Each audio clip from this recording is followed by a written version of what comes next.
कहबु काहे अति भीर, पूछत जान अजान जिमि व्यापे कोप शरीर।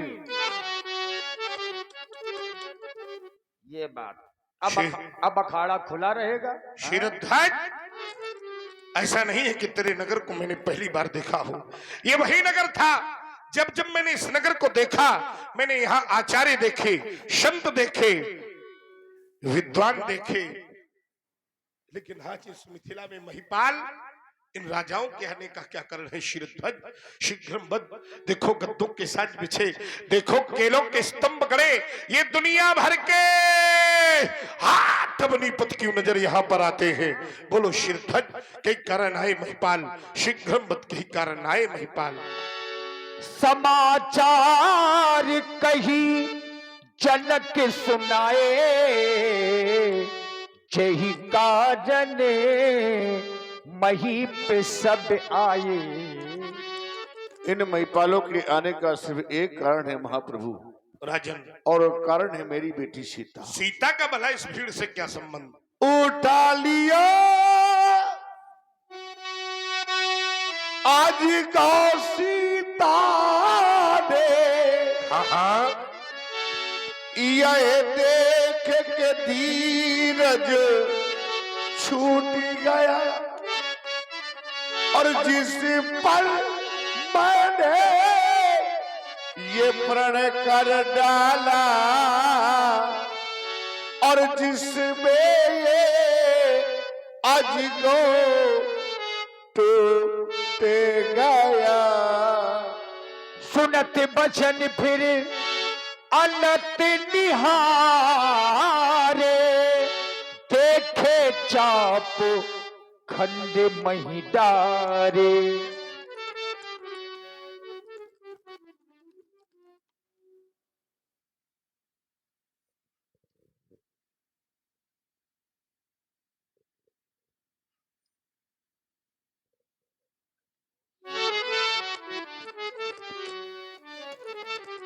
श्रद्धा का इतना बड़ा ह्रास,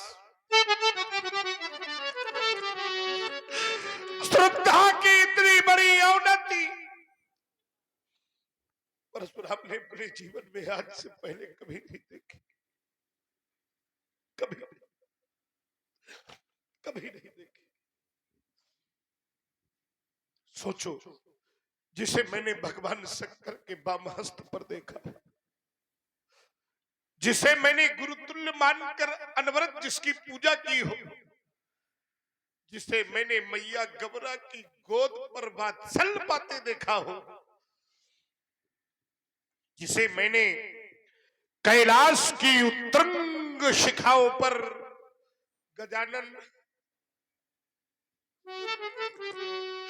और खडानन की भांति स्नेह पाते देखा। ऐसा नहीं कि धरती पर इसे पहली बार देख रहा हूं। राजा देवराज के समय मैंने इसे मंदिर में प्राण प्रतिष्ठित होकर पूजित, पुष्पित और आच्छादित देखा हो। आज चाप खंड मही डारे, हृदय फटा सा जा रहा है। ईमानदारी से उत्तर करो जितने लोग बैठे हो। इस धरती में भी एक नियम बना है, जीवन भर पाप करने वाला व्यक्ति, जिसे लोग पापी कहते हैं, वो भी जब मरता है ना, तो पापी से पापी व्यक्ति को भी अंतिम समय सम्मान सहित विदाई दी जाती है। जब इस धरती में पापी से पापी व्यक्ति को अंतिम समय सम्मान मिल सकता है, तो ईमानदारी से उत्तर करो, क्या इस धनुष को अंतिम समय सम्मान नहीं मिलना चाहिए? बोलो भाई, कष्ट इसके जाने का नहीं है। संसार में जो भी आया है उसको तो जाना ही पड़ेगा। मैं न कहता था बड़े स्वार्थी हैं ये लोग। याद कर वो दिन जब इनके जीवन पर संकट आया था, सब दौड़े दौड़े तेरे पास भिखारी बनकर तुझसे अपनी जीवन की भीख मांग रहे थे। देख देख, वही स्वार्थी लोग हैं जो आज तेरे न रहने पर सहनाइयां बजा रहे। भोलेनाथ चला गया मेरा भाई, और आप भी कैलाश पर बैठे बैठे सब कुछ मौन दृष्टिपात करते रहे। चला गया, चला गया, चला गया त्रिभुवन का रक्षक, सबसे प्यारा बंधु हमारा। और इतने पर भी है शिव शंकर हिला नहीं, अरे हिला नहीं कैलाश तुम्हारा। अरे जाऊंगा जब कभी कैलाश। और मेरी अम्मा मैया पार्वती ने मुझसे पूछा, राम कहाँ है अजगो, कैसा है अजगो? तो बोलो ना, बोलो बोलो। क्या उस समय अपनी मैया से ये कह दूंगा कि माँ तेरा अजगो में संसार में नहीं नहीं अजगो? क्या उत्तर दूंगा मैया को कि नष्ट हो गई तेरी थाथी, तुम तो चले गए प्रिय अजगो, और जल रही मेरी छाती। नहीं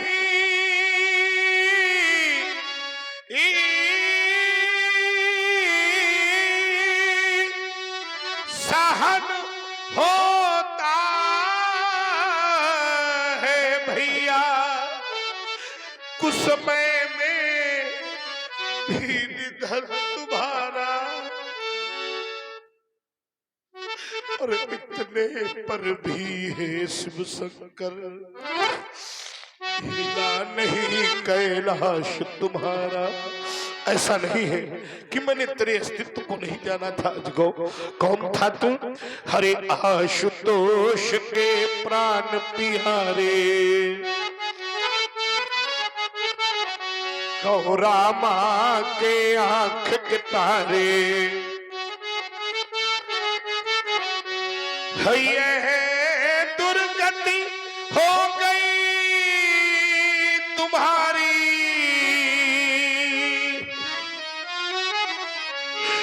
और मैं तेरे पास नहीं था।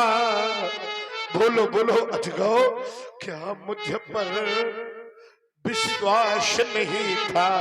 क्या मैं तेरा दास नहीं था? अजगो स्मरण है, पहले भी जन था ये जीवन था, शांतिपूर्ण भाविक कृतन था, पर हुआ नहीं ये त्रिपुर दहन था। तुमसे पहले भी पतझड़ था, पर हंसता हुआ मधुमास नहीं था। क्या मुझ पर विश्वास नहीं था? क्या मैं तेरा याद रखो मित्र, पीर तुम्हारे ना रहने की इन नैनों में तिनके सी करके क्या हम केवल कहने को थे सेवक पुत्र हितैषी करके, हरे लेने को बदला मैं लूंगा, कोई शक्ति न रोक सकेगी। कष्ट केवल इतना है कि बैरी तोड़ गया तन तेरा, और मैं तेरे पास नहीं था। क्या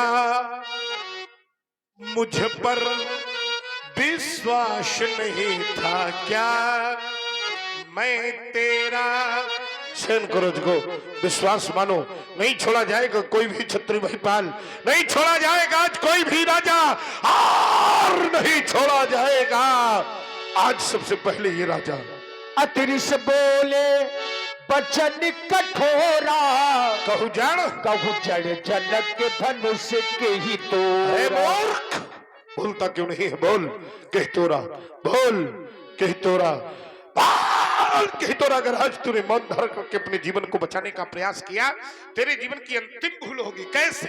बेगी दिखाबू मूढ़ नत आजू उल्टा हो, उल्टा हूँ मही जहाँ लगे तबे राजू। अगर आज तूने मौन धारण किया शीरध्वज, जहां तक तेरा राज्य है वहां तक की मही को पलट दूंगा। सर्वनाश सर्वनाश सर्वनाश लीला देखेगा। सावधान सावधान सावधान। मारे डर के राजा जनक कोई उत्तर नहीं दे रहे, लेकिन जो दुष्ट राजा हैं, जो धनुष तोड़ने गए थे, वो राजा परशुराम जी का क्रोध देख देख करके मन ही मन प्रसन्न हो रहे हैं कि अच्छा हुआ जो धनुष हमारे द्वारा नहीं टूटा। लेकिन राम जी ने देखा सब डरे हैं, सब बिलोगे लोग सब जान जान की भीड़, हृदय नहरस विषाद कछु बोले श्री रघुबीर।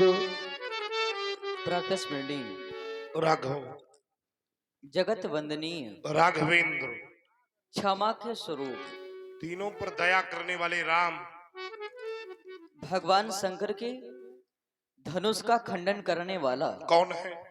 आपका कोई एक दास है। ऐसा संभव नहीं हो। नाथ शंभु धनु भंजनी हारा,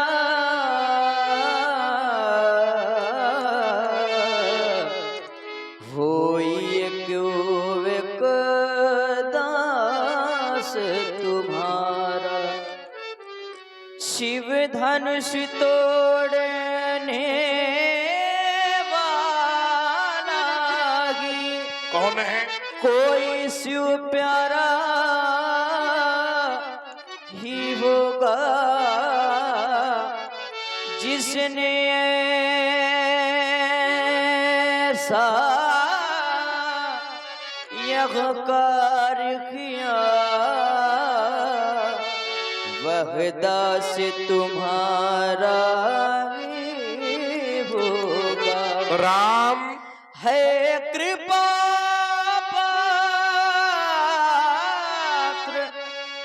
उन गुरुओं का, वो कब किस से डर सकता है, जिन पर वो कृपा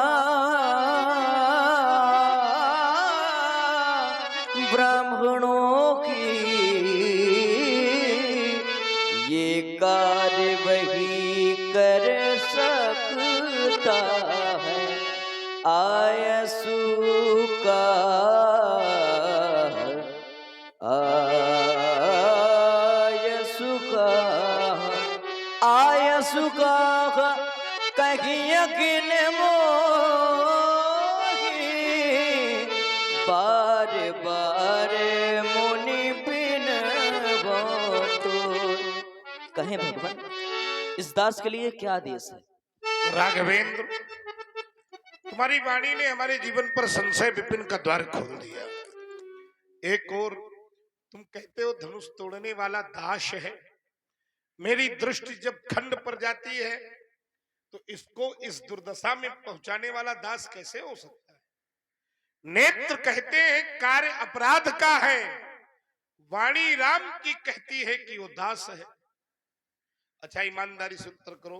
आपके सामने दो प्रमाण हो, एक नेत्र का और एक कानों के सुने वाला, तो आप किसको मानोगे? आंखों देखा ही प्रमाण माना जाता है, लेकिन कहने वाला कोई सामान्य नहीं है। कहने वाला राम, सुनने वाला भी राम, और राम के लिए कहा गया रामौ द्वैन भासते। राम अगर तुम उसे दास कह रहे हो व्यास जी, तो सेवा धर्म के 10 लक्षण हैं शास्त्रों में, और 10 लक्षणों में सर्वश्रेष्ठ लक्षण दास का है। कोई सीधे दास नहीं बन सकता। पहला लक्षण कौन सा है? आप अपने मुख से बताइए। सेवक सो जो जो करे सिबकाई, हरि हरि करनी करो, करे करिए लड़ाई। अगर वो दास है तो सेवा करे, सेवा धर्म का अनुग्रहण करे, सेवा धर्म में प्रवेश करे और ध्यान दे, सेवा धर्म से कठिन धर्म संसार में कोई नहीं है। सिर भर जाऊं उचित समोरा और सबते सेवक धर्म कठोरा। देखो सेवकाई करे नहीं तो बाहर निकले लड़ाई करे, और लड़ाई भी सामान्य नहीं होगी। सुनो, सुन घुराम जही शिव शिव धनु तोरा, सहस बाहु साहस बाहु समसोरी पुमोरा। बेटा राम, जिसने भी भगवान शिव के महान आयुध का खंडन किया है वो मेरा शास्त्र बाहु अर्जुन के समान शत्रु है, वैरी है, हरि है, रिपु है। आज अगर वो हमें नहीं मिला तो मिथिला में क्या क्या हो जाएगा, इसकी किसी ने क्या क्या हो जाएगा। सो बिल गाबू बिहाई समाजा, न तुम्हारे जई है सब राजा। सब राजा मारे जाएंगे, परेशान ना हो, अभी नहीं मारे जाओगे। तो हम कहते हैं सब मारे जाओगे तो जो बचे हैं वो भाग ही जाए। सब राजा नहीं मारे जाओगे, अभी नहीं मारे जाओगे। हमें हमारे उद्देश्य की प्राप्ति हो जाए। व्यास जी, वो व्यक्ति बाहर आ जाए, उसमें सेवा धर्म के लक्षण पर लक्षित होंगे।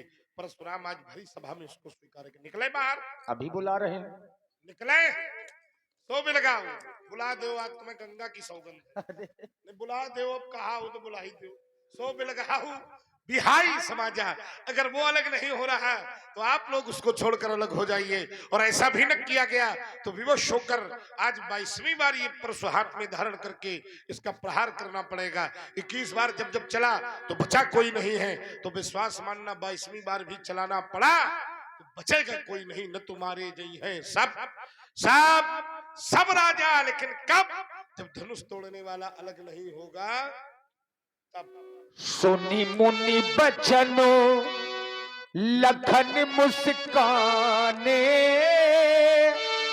बोले परशु धरहि अपमाने। सुनी मुनि बचनो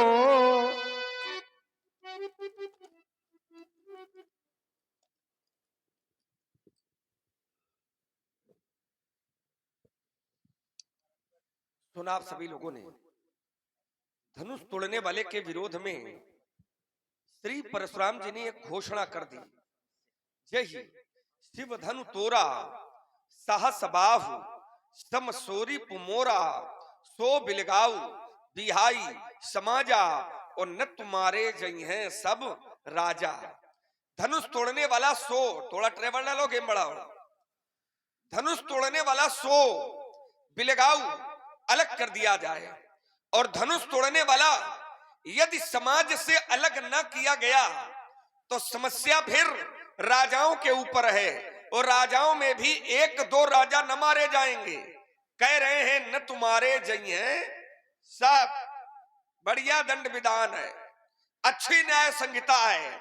यदि धनुष तोड़ने वाला अलग ना हुआ तो फिर सभी राजा दंडित किए जाएंगे। मैं विचार करता हूं कि परशुराम जी कहते कि धनुष तोड़ने वाला अलग किया जाए, जबकि मिथिला में 2 प्रकार के राजा हैं। एक राजा है तपसीय देख भूप अभिलाखे, कूर कपूत मूढ़ मन माखे, उठ उठ पहाड़ी सनहा अभागे, और जहां तहां गाल बजामन लागे। ये दुष्ट प्रवृत्ति के राजा हैं। दूसरे राजा हैं साधु भूप बोले सुनबानी, और राज समाज ही लाज लजानी। मिथिला में 2 प्रकार के राजा हैं, साधु राजा और दुष्ट राजा। परशुराम जी ने घोषणा कर दी कि न तुम्हारे जई है सब राजा। और जब सब राजा मारे जाएंगे तो सब राजाओं में साधु राजा भी मारे जाएंगे और दुष्ट राजा भी मारे जाएंगे। और जब परशुराम जी के द्वारा साधु राजा मारे जाएंगे तो क्या ये परशुराम जी का चरित्र परशुराम जी को आदेशित करता है? क्यों? क्योंकि मैंने नहीं जाना है, मैंने नहीं सुना है, मैंने तो यही जाना है, यही सुना है कि जब जब परशुराम जी ने फरसा चलाया है तब तब दुष्टम छत्रम भुवो भारम, जो दुष्ट प्रवृत्ति के लोग हैं उनके ऊपर परशुराम जी ने अपना फरसा चलाया है, तो दुष्ट प्रवृत्ति के लोग हैं उनके ऊपर फरसा चले तो ये फरसे का सदुपयोग है। लेकिन यही फरसा यदि साधु पुरुषों पर भी चलता है तो ये फरसे का सदुपयोग नहीं है, फिर ये फरसे का दुरुपयोग है। अच्छे कार्यों के लिए चले सदुपयोग, और बुरे कार्यों के लिए बनाया गया है तो बुरे कार्यों के लिए चले, ये ठीक है। लेकिन अच्छों के लिए और अच्छे कार्यों हेतु चले तो ये विचार करने की आवश्यकता है। हाँ, धनुष तोड़ने वाला अलग किया जाए तो उसको अलग करने की आवश्यकता नहीं है। यदि गंभीरता से देखोगे तो वो तो अलग है ही। अब कैसे अलग है उसके लिए विद्वानों ने 2 प्रमाण दिए हैं। अलग नहीं करना है, वो तो अलग है ही। कैसे अलग है? तो पहला प्रमाण है कि जितने राजा पराजित हैं वे सिर्फ स्त्रीहत हो चुके हैं। स्त्रीहत भय हार ही राजा और बैठे निज निज जाही समाजा।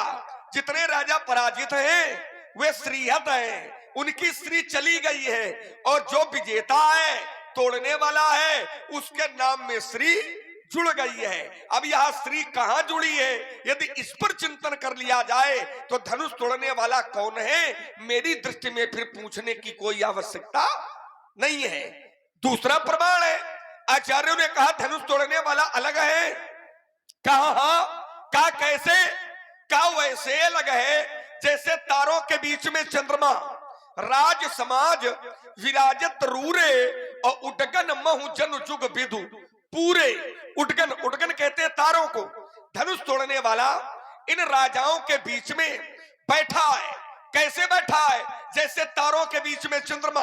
तो तारों के बीच में चंद्रमा जैसे होता है वैसे ही इन राजाओं के बीच में तोड़ने वाला बैठा है। तो तारों के बीच में चंद्रमा होता जरूर है, लेकिन चंद्रमा को तारों से अलग करने की आवश्यकता नहीं होती है। तो चंद्रमा तो तारों से अलग होता ही है। हाँ, समस्या वहां आती है कि जैसे कोई पूछ दे कि आकाश में ध्रुव तारा कौन है, आकाश में कोई पूछ दे कि ध्रुव तारा कौन है, तो समाज का बैठा हुआ प्रत्येक व्यक्ति ये नहीं जानता है कि आकाश में ध्रुव तारा कौन है। लेकिन कोई पूछ दे कि आकाश में चंद्रमा कौन है, तो चंद्रमा कोई पूछने का विषय नहीं है। चंद्रमा अलग दिखाई पड़ता है, तारों के बीच में होता जरूर है, लेकिन तारों से चंद्रमा अलग होता है। वैसे ही धनुष तोड़ने वाला इन राजाओं के बीच में बैठा है। तो कैसे बैठा है? कहा जैसे तारों के बीच में चंद्रमा, तो उसको अलग करने की आवश्यकता नहीं है, वो तो अलग है ही। हाँ, समस्या एक है कि जिस रंग का आवरण हम अपने नेत्रों पर चढ़ा लेते हैं, दृश्य हमको वैसा ही दिखाई पड़ता है। उदाहरण है, रात होती है तो रात में जो हरे वृक्ष हैं ये हमको हरे नहीं दिखाई पड़ते। रात होने पर हरे वृक्ष हमको काले दिखाई पड़ते हैं। तो क्या रात में वृक्ष काले हो जाते हैं, दिन में हरे होते हैं? क्या ऐसा होता है? ऐसा होता नहीं है, दिखाई पड़ता है वो भी रात में। क्यों? क्योंकि रात की कालिमा, रात का अंधकार जब मेरे नेत्रों पर चढ़ता है तो जो हरा होता है वो भी हमको काला दिखाई पड़ता है। तो वैसा ही क्रम परशुराम जी का हमें लगता है, नेत्रों पर आवरण दूसरे रंग का चढ़ा लिया है। इसी मिथिला का एक दृश्य है।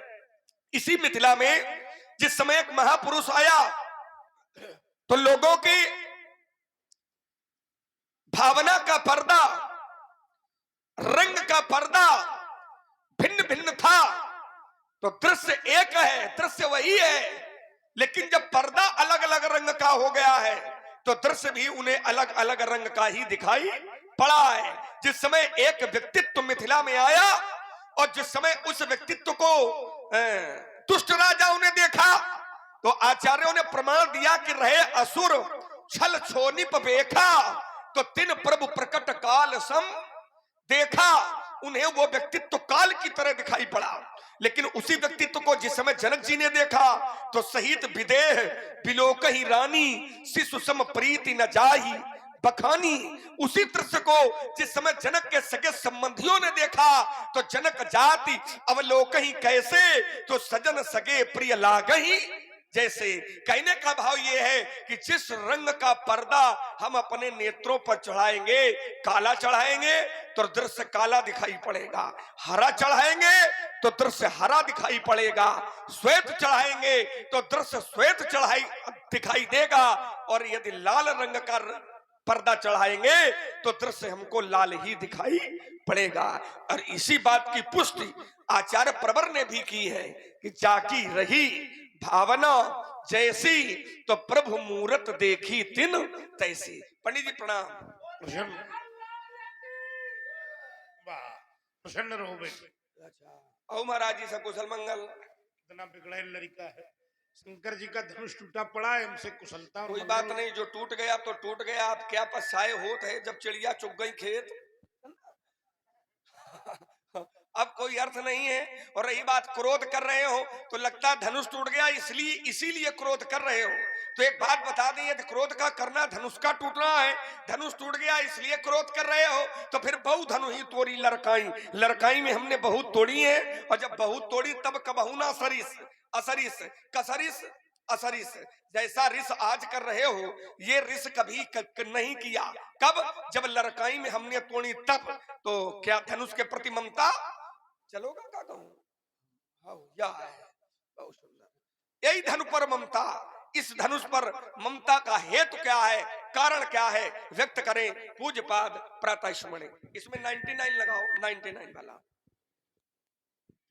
आइए जरा लक्ष्मण की वार्ता सभी लोगों ने बड़े ध्यान से सुनी और तर्कों को अपने हृदय पर आत्मसात किया होगा। उनका थोड़ा सा निरीक्षण करते हुए यात्रा को हम लोग आगे बढ़ाते हैं। लक्ष्मण कहता है कि जिस रंग का आवरण नेत्रों पर चढ़ा होता है तो हमें दृश्य वैसा ही दिखाई देता है। और उसके लिए करधाली आवरण काहे का है? तो बोले जाकी रही भावना जैसी, तो प्रभु मूरत देखी तिन। सब विज्ञ लोग बैठे हैं और एक एक शब्द को अपने हृदय में उतारेंगे। नेत्रों में भावना का जैसा आवरण होगा दृश्य हमें वैसा ही। फिर एक प्रश्न हुआ कि ये आवरण भावना का भी कैसे बनेगा? भाई सीधे भावना थोड़ी बन जाएगी, कहीं न कहीं पूर्व काल में उसके प्रति हमारे जैसे व्यवहार रहे होंगे, हमारी उसके प्रति जैसी श्रद्धा रही होगी, यह दृश्य हमें उसी प्रकार के भावात्मक आवरण के द्वारा दिखाई देगा। अब यह दृश्य बोले आपके नेत्रों में जैसा आवरण चढ़ा है वैसा दिखाई दे रहा है, तो ये भाव कैसे बने? तो उत्तर मिला, जहां जिसकी श्रद्धा अच्छी होगी, जहां जिसका आस्तिक्यता जुड़ा होगा, वहां उसका भावनात्मक दृष्टिकोण अच्छा होगा। और जहां जिसकी आस्तिकता नहीं जुड़ी होगी, जहां जिसकी श्रद्धा नहीं जुड़ी होगी, वहां उसकी भावना का दृष्टि अच्छा। जैसे यहां तुमने कहा रहे असुर छल छोनिप भेषा, तो उस दृश्य के ऊपर ये असुरों की छोनिप जो राजा बने हैं असुर, उनका भावात्मक आवरण ठीक नहीं था, कालसम दिखाई दिया। ज्ञानियों को आवरण अच्छा था, उनकी श्रद्धा जुड़ रही थी तो उनको अच्छा दिखाई दिया। आइए अब लौट कर यहां पर मेरी भावना इस धनुष के प्रति कैसी है, मेरी श्रद्धा इस धनुष के प्रति कैसी है, मैंने इसे भगवान शंकर के हाथ पर देखा है। शंकर जी के द्वारा कहने पर मैंने उसको पूजित किया है, मैंने इस पर चंदन अक्षत पुष्प चढ़ाए हैं। शंकर जी के कहने पर मैंने इसी धनुष से धनुर्वेद की विद्या प्राप्त की है। तो इस पर मेरी श्रद्धा है, और जिस वस्तु पर मेरी श्रद्धा हो उसका कोई अपमान करे, उसको मार के धरती में फेंके, तो फिर भावना का जो आवरण है वो कैसा होगा? जैसा परशुराम का वैसा होगा कि अच्छा वाला होगा? क्यों भाई? ऐसा वाला हो। भाई विचार ये करना है कि जिसकी हम पूजा करते रहे हैं, जिसकी हम वंदना करते रहे हैं, जिसकी हम अर्चना करते रहे हैं, और उसी वस्तु को कोई तोड़कर भूमि पर डाल दे, तो फिर भावना का जो आवरण है वो अच्छा वाला। इसलिए हमने तुम्हारे भैया से कहा सुनहु राम जहि शिव धनु तोरा। इसलिए इस धनुष को तोड़ने के कारण जो आवरण चढ़ा है वो सहस बाहु समसो रिपु मूल इस धनुष के टूटने के कारण ये क्रोध का आवरण मेरे जीवन पर आच्छादित हुआ है। लक्ष्मण ने कहा कि धनुष तोड़ने वाला तो जैसे तारों के बीच में चंद्रमा होता है। इन्होंने एक अलंकार का प्रयोग किया, जन जुग विधु पूरे। जन यहां पर उत्प्रेक्षा अलंकार है और यहां दो शब्द हैं, उपमेय और उपमान। बहुत ध्यान से सुनिएगा, उपमेय और उपमान। तो जब उपमेय और उपमान में लक्षणों में तुलना होती है तब ये उत्प्रेक्षा अलंकार परिलक्षित होता है। जैसे पीपर पात सरिस मन डोला, तो यहां पीपल का पत्ता और मन की गति, इनके दोनों के लक्षणों में समानता होती है। हवा चले और चाहे, लेकिन पीपल का पत्ता डोलता रहता है। शरीर चले और चाहे, लेकिन मन डोलता। ये लक्षण मिला कि नहीं मिला? तो ये उपमेय और उपमान में जब लक्षण मिलते हैं तभी अलंकार बनता है। तो अगर धनुष तोड़ने वाला, मेरा तर्क है, अगर धनुष तोड़ने वाला चंद्रमा है तो चंद्रमा के लक्षण, तो एक पात्र में ने कहा है कि अवगुण बहुत चंद्रमा तो ही, तो चंद्रमा में बहुत अवगुण है, तो फिर वो धनुष तोड़ने वाले के बराबर या धनुष तोड़ने वाले के जैसा या धनुष तोड़ने वाले के लक्षण क्या चंद्रमा के जैसे? क्योंकि जन जुग विधु पूरे, और एक पात्र बड़ा प्रमाणित पात्र कहता है अवगुण बहुत चंद्रमा तो ही। तो जब लक्षणों से अलंकार स्थापित होता है तो क्या धनुष तोड़ने वाले में भी वही अवगुण है जो चंद्रमा में है? तुमने कहा चंद्रमा है, पंडित जी को देख लेना चाहिए, ईमानदारी से उत्तर करो। अगर सूर्य निकल आवे तो क्या चंद्रमा दिखाई देगा? क्यों भाई? यहाँ जो खड़ा है पात्र वो सूर्य ही तो खड़ा है, भले ही वो चंद्रमा है तारों के बीच में, लेकिन थे अवसर सुनि शिव धनु भंगा और आए भृगुल कमल। पतंगा माने सूर्य, तो जब हम हैं सूर्य और तोड़ने वाला है चंद्रमा तो अपने आप नहीं दिखाई देगा। तुमने कहा हमने बहुत तोड़ी। देखो भाई, एक बार बड़ी जोर से जयकारा घोष करिए, बोलिए शंकर भगवान की। ये बात कथा सुन रहे हैं तो आनंद से सुनेंगे। धन्यवाद। इसके लिए तुम्हें धन्यवाद। आइए, इसने कहा कि हमने जब बहुत तोड़ी थी तब पंडित जी इतना क्रोध नहीं किया था आपने, और आज एक टूटा है। अरे जो तुमने बहुत तोड़ी थी तो ऐसा क्रोध नहीं था, ऐसा क्रोध इसलिए नहीं था क्योंकि आज से पहले ऐसा टूटा भी तो नहीं था। जैसी टूटी थी वैसा क्रोध था। ये दो ही धनुष ऐसे हैं जो दिव्य है। वाल्मीकि रामायण में प्रमाण है, ये दो धनुष ही दिव्यता की कोटि को पार करते हैं। जो तुमने तोड़ी थी वो दिव्य नहीं थी, इसलिए क्रोध भी दिव्य नहीं था। जो ये टूटा है ये दिव्य है, इसलिए क्रोध भी जबरदस्त है। ऐ राजा के छोकरे, बोलत तो ही न संभाल, संभाल कर बोल, बोलत तो ही न संभारी धनु ही शंत पुरार धनु विदित सकल संसार। चलिए आए सभी लोग अपने अपने कान हमारी ओर केंद्रित करें, और जो इन्होंने महाराज जी ने हमारे बिंदुओं पर अपने उत्तर दिए हैं उसको अति संक्षिप्त शैली में उत्तर देने का प्रयास करूंगा। क्योंकि उत्तर हर एक बिंदु के हों, लेकिन उन उत्तर में यदि विस्तृत उत्तरी उत्तर न हो करके अति लघुत्तरी उत्तर होता है तो उसका एक रस बनता है। आइए, हमने कहा था जिस भावना का आवरण व्यक्ति अपने नेत्रों पर चढ़ा लेता है दृश्य हमको वैसा दिखाई पड़ता है। आपने कहा चूंकि भावना का जो जन्म होता है वो श्रद्धा से होता है। ये धनुष शंकर जी का है और तोड़ने वाले ने इसको तोड़ दिया है। इससे हमने शंकर जी से ज्ञानार्जन किया है, हमने धनुर्वेद का ज्ञान प्राप्त किया है। तो मैं चिंतन करता हूं कि धनुर्वेद का ज्ञान इससे प्राप्त किया है कि शंकर जी से प्राप्त किया है? ध्यान दीजिए, धनुष तुम्हारा गुरु है कि शंकर जी गुरु है? जो ज्ञान होता है वो किससे होता है? गुरु से होता है। तो गुरु के प्रति यदि धनुष तोड़ने वाले ने चोट की हो तो आपको विरोध करना चाहिए। तो धनुष तोड़ने वाले ने गुरु पर चोट नहीं की है। अच्छा क्यों? क्योंकि हम कहते हैं ये धनुष था तो ठीक है, और ना भी था ना भी होता। एक क्षण के लिए ध्यान देना, अगर ये धनुष है तो ठीक है, लेकिन अगर ये धनुष कहाँ ले जा रहे हो ओ भैया? अरे एखा यही तो संवाद का मूल है। एखा यही धरा, संवाद का मूल तो यही है, यही पर तो पूरा बवाल है। और तुम यही का शिनाख्ते नहीं पाए खत्म करे थे रहे हो। कम से कम शिनाख्त रखो सामने, जाने थोड़ी देंगे। अभी इसको यहीं रहने दो, जब तक हम लोग नहीं तब तक ये नहीं। इसको परशुराम जी लेकर के जाएंगे, कम से कम गंगा जी में प्रवाहित तो करेंगे। बहुत रो रहे हैं, बहुत बिलक रहे हैं, तो कम से कम इतना तो परोपकार कराएं। नहीं, इसको भर नहीं ले जाएंगे, तोड़ने वाले को भी साथ ही में ले तोड़ने जाएंगे। वाला तुम्हारे बस का नहीं है। बाचाल। हाँ, नहीं बाचाल ठीक है, बाकी बस का नहीं है ना। आइए थोड़ा चिंतन करिए। तो आपने कहा कि धनुर के माध्यम से हमने धनुर्वेद का ज्ञान प्राप्त किया है। तो जो ज्ञान होता है, हम देखिए मूल मूल पकड़ रहे हैं, हम पत्तों में नहीं बग रहे हैं। तो जो ज्ञान होता है वो गुरु से मिलता है कि माध्यम से मिलता है? ये माध्यम है।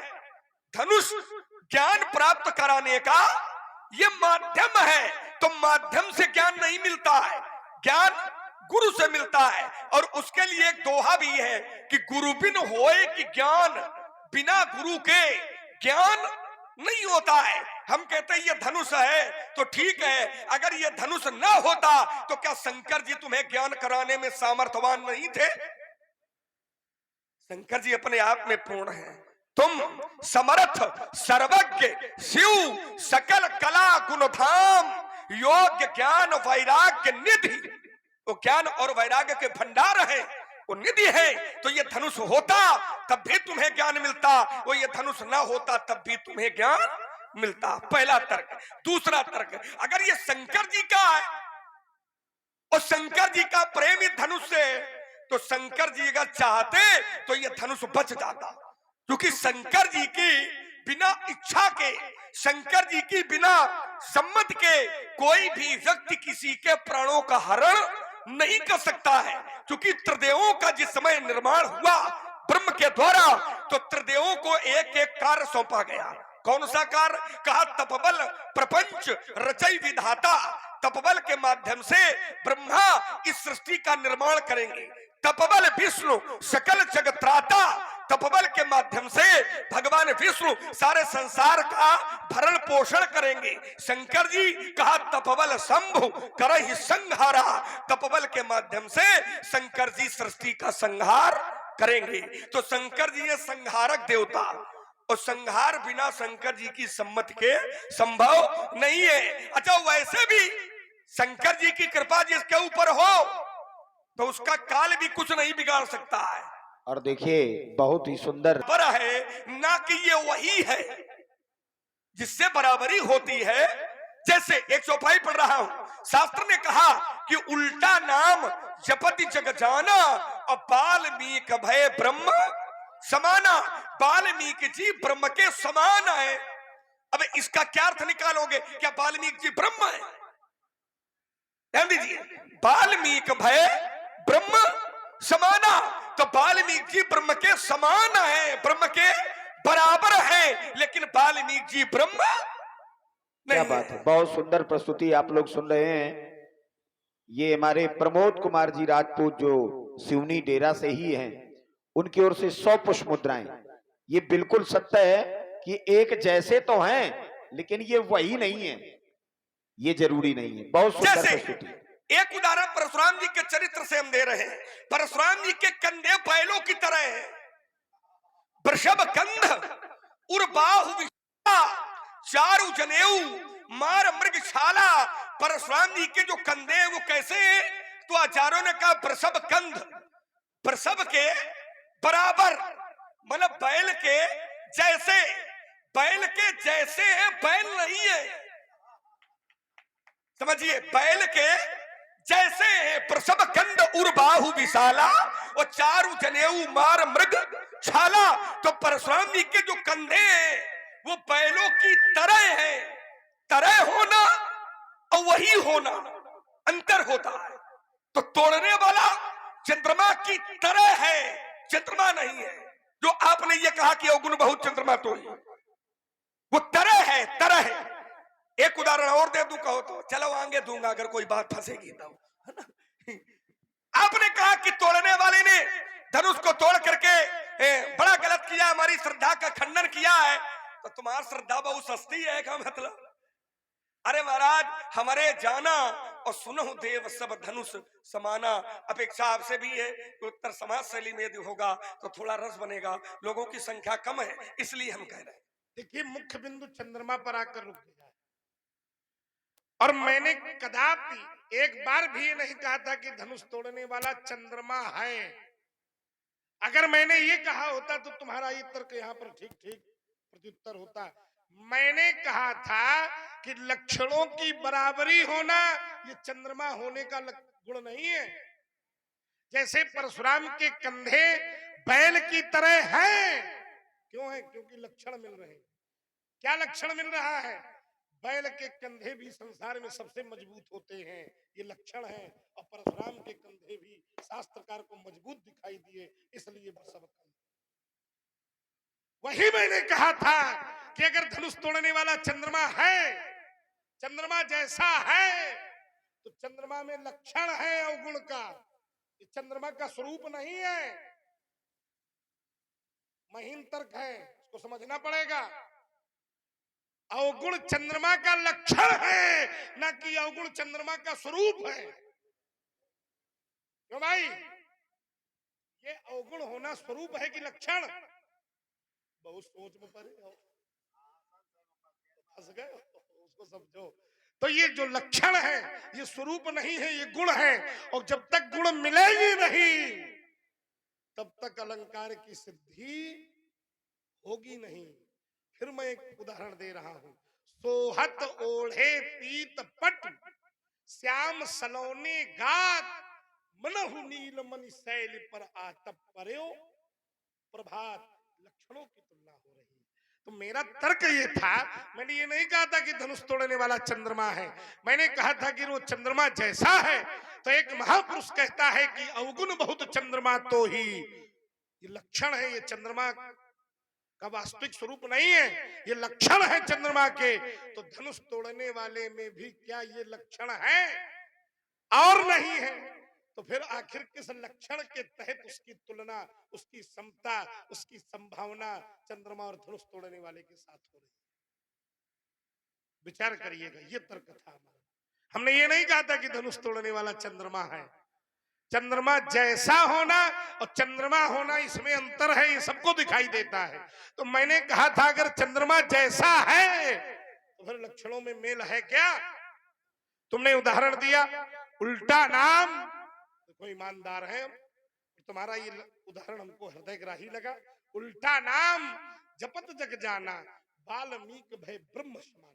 इसमें क्या लक्षण मिल रहे हैं? हाँ मिल रहे हैं। ब्रह्म कौन है? न माता न पिता तस्य, न भार्या न सुता दया। और वाल्मीकि जी ने राम के नाम के प्रभाव से न माता को जाना, न पिता को जाना, न भार्या को जाना, न सुता दया को जाना। और उस नाम के प्रभाव से इनको सबको भूलकर, ये लक्षण है। ब्रह्म के न माता होता है, न पिता होता है, न भाई होता है, न बहन होती है, न पुत्र होते हैं। और इस नाम के प्रभाव से वाल्मीकि जी ने भी इन सभी का विस्मरण कर दिया, इसलिए वाल्मीकि भय ब्रह्म समाना। तो लक्षणों का तादात्म्य जब तक नहीं मिलेगा छोटे कुमार, तब तक निश्चित रूप से कोई भी अलंकार सिद्ध होने वाला नहीं है। तुमने कहा हमरे जाना सुनो देव सब धनुष, क्योंकि शैली छोटी रखनी है तो तर्क का धरातल भी मैं बिल्कुल समेट के छोटा किए दे रहा हूं। एक दो बिंदु छूट भी जाएंगे तो कोई विषय नहीं है, लेकिन जो मुख्य बिंदु हमारा आपका बना है उसमें यात्रा होगी। अरे तुम्हारे जाना, तुम हो लड़का, तुम बहुत चीजें नहीं जानते हो। तो तर्क तुम्हारे जाने से नहीं चलेगा, तर्क शास्त्र के जानने से चलेगा। लक्ष्मण अगर तुम ये कहोगे कि हमरे जाना सुनो देव सब धनुष समाना, अगर सब धनुष समान थे तो फिर आखिर त्रिपुरवध जिस समय नहीं हो रहा था किसी भी धनुष से हो जाता उसका वध। क्या शंकर जी के पास तब धनुष नहीं था क्या? क्या विष्णु जी के पास तब धनुष नहीं था क्या? क्या विश्वकर्मा के कोष में धनुषों का अभाव हो गया था क्या? अगर सब धनुष समान है तो फिर इस धनुष को बनाने की क्या आवश्यकता पड़ी? एक बिंदु लक्ष्मण ने कहा कि विचार करने वाला विषय है। क्या गुरु से ज्ञान मिलता है कि धनुष? ठीक है। अच्छा, भक्ति भगवान से मिलती है कि मंदिर से? बोलो। तो मंदिर को तोड़ रहा हो, ध्यान देना। कोई केस पुजारी हो तो बोले हमें मंदिर से थोड़ी श्रद्धा, घर हो गया। इसी प्रकार ये भगवान का अस्त्र हो गया। जैसे तुम भगवान के घर को टूटता हुआ नहीं देख सकते हो, तो मैं इस भगवान के अस्त्र को, भगवान के हाथ में विराजमान रहने वाले धनुष को कैसे टूटता हुआ देख सकता हूं। जैसे वेद से हमें ज्ञान प्राप्त होता है, कौन ज्ञान दिलाता है? गुरु। गुरु के प्रति सर्व श्रद्धा होनी चाहिए। लेकिन वेद को कोई जला रहा हो, आपको विरोध करना चाहिए कि खड़े खड़े अरे वेद से थोड़ी ज्ञान मिला, हमको गुरु जी ने आज ज्ञान दिया, वेद का योगदान थोड़ी है। तो वेद के प्रति श्रद्धा होनी चाहिए कि नहीं होनी चाहिए? तो दबे दबे बोल रहे हो जितेंद्र। हो गया? हो गया बेटा। देखो महाराज, विषय कुछ और है। विषय केवल इतना था, आपने कहा धनुष से हमें धनुर्वेद का ज्ञान मिला है, तो हमने कहा ज्ञान देने वाला वेद होता है या गुरु होता है? तो आपने वेद का उदाहरण दिया। देखिए, हम फिर इसको संक्षिप्त शैली कर रहे हैं। हम कहते हैं वो वेद रखे, अब हमको नहीं मालूम है कि ये वेद आके चौपतिया है, तो ये ज्ञान कराने वाला कौन होगा? तो ज्ञान का प्रादुर्भाव कहां से? गुरु से कि वेद से? तर्क आए भाई, आपने कहा था धनुष से हमने धनुर्वेद का ज्ञान प्राप्त किया है। अब आप वेद ले आए, तो वेद रखे और वेदों का ज्ञान हमको नहीं है कि ये वेद है कि कोई किताब है, तो ये ज्ञान कौन कराएगा? ये है मेरा तर्क कि ज्ञान कराने वाला गुरु है, और जब गुरु ज्ञान कराने वाला है तो वेद हो चाहे ना हो, ज्ञान हो ही जाएगा। अब बहुत ऐसे शिष्य हैं जिनको ज्ञान गुरु ने नहीं कराया, लेकिन गुरु के प्रति श्रद्धा थी तो उनको ज्ञान हुआ और उनको ज्ञान मिला। प्रमाण के लिए मुनि अगस्त कर या ऋषि अगस्त कर, शिष्य सुजाना, नाम सुतीक्षण। सुतीक्षण भगवान महात्मा अगस्त जी के शिष्य थे। अपराध करने पर महात्मा अगस्त ने आश्रम से निकाल दिया था, ज्ञान नहीं दिया था, लेकिन सुतीक्षण की श्रद्धा गुरु के प्रति थी, तो ज्ञान साक्षात मूर्ति रूप में सुतीक्षण के पास पहले आया था और गुरु के पास में बाद में गया था। तर्क ये कि ज्ञान बिना गुरु के नहीं होता है। गुरु के प्रति श्रद्धा रखो, तो वेद पढ़ो चाहे ना पढ़ो, ज्ञान हो जाएगा। वेद का बहुत दर्शन न करो, लेकिन वेद का ज्ञान हो जाएगा। अगर गुरु के प्रति श्रद्धा है और गुरु के प्रति श्रद्धा नहीं है, तो चाहे जितना ज्ञान समेटे रहा, उस ज्ञान का कोई मूल्य नहीं है। उदाहरण है, किसी रामचरितमानस का देख रहा हूं। एक शंकर जी का शिष्य था, शंकर जी की पूजा करता था, लेकिन अपने गुरु के प्रति बड़ी अश्रद्धा रखता था। तो शंकर जी कुपित हो गए थे। शंकर जी ने क्रोध में आकर के उसको श्राप दे दिया था। सपच हो पक्षी चंडाला। कब कहा? एक बार हर मंदिर जपत रहे उसे नाम, और गुरु आयो अभिमान ते उठ नहीं कीन प्रणाम। भगवान शंकर जी का नाम का जाप कर रहा था। कहां पर? उज्जैन में। गए उज्जैनी सुर उर्गारी, दीन मलिन दरिद्र दुखारी। आचार्य काकभूषण जी उज्जैन महाकाल में भगवान शिव की आराधना कर रहे थे, और महाकाल के दरबार में भगवान गुरु का पदार्पण हुआ। तो गुरु से उनको अश्रद्धा थी, तो शंकर जी ने उनको श्राप दे दिया था, क्योंकि ज्ञान बिना गुरु के नहीं मिलता है। और यही मेरा तर्क था कि अगर ये धनुष ना होता तो क्या शंकर जी ज्ञान न दे पाते? क्या तर्क ये था। अगर ये धनुष ना होता तो क्या शंकर जी ज्ञान देने में सामर्थ्यवान नहीं थे क्या? तो मूल है गुरु ज्ञान के लिए, मूल माध्यम नहीं है। पहला तर्क ये है। दूसरा तर्क ये, आपने कहा कि लक्ष्मण हमारी बात समझने का प्रयत्न करिए। प्रयत्न क्या करिए? तो आपने कहा कि मैंने इसलिए कहा था कि अवगुण बहुत चंद्रमा तो ही, कि चंद्रमा में तो सब अवगुण है, तो धनुष तोड़ने वाला चंद्रमा के बराबर कैसे होगा? अब समस्या यह है कि तुमका सब अवगुण दिखाई पड़त है। अगर सब अवगुण दिखाई पड़े है, तो फिर क्या तुम अवगुण ही होगा? जैसे आप उदाहरण धनुष तोड़ने वाले से दो जोड़ रहे हो, उससे तुम्हारी बराबरी चंद्रमा से की गई है। कहां की गई है? तो आचार्यों ने कहा कि शीर्ष जटा शशि बदन सुहावा, तो लक्षण कौन मिला आया? सब अवगुणे नहीं है, एमा गुण है। भाई अगर चंद्रमा में सब अवगुणे अवगुण है, तो तुम्हारे तो मुंह की बराबरी चंद्रमा से की गई है, तो क्या तुम्हारा मुंह अवगुणी है का? कोनो भरोसा नहीं है का कि क्या कहा तो कहां जाएगा, कब जाएगा, कब नहीं जाएगा? भाई अगर चंद्रमा में अवगुण ही अवगुण है, तो फिर तुम्हारी बराबरी, इसका मतलब चंद्रमा में गुण ही गुण है, अवगुण ही अवगुण नहीं है, कुछ गुण भी है। क्योंकि संसार में कुछ भी बुरा नहीं होता और संसार में कुछ भी अच्छा नहीं होता।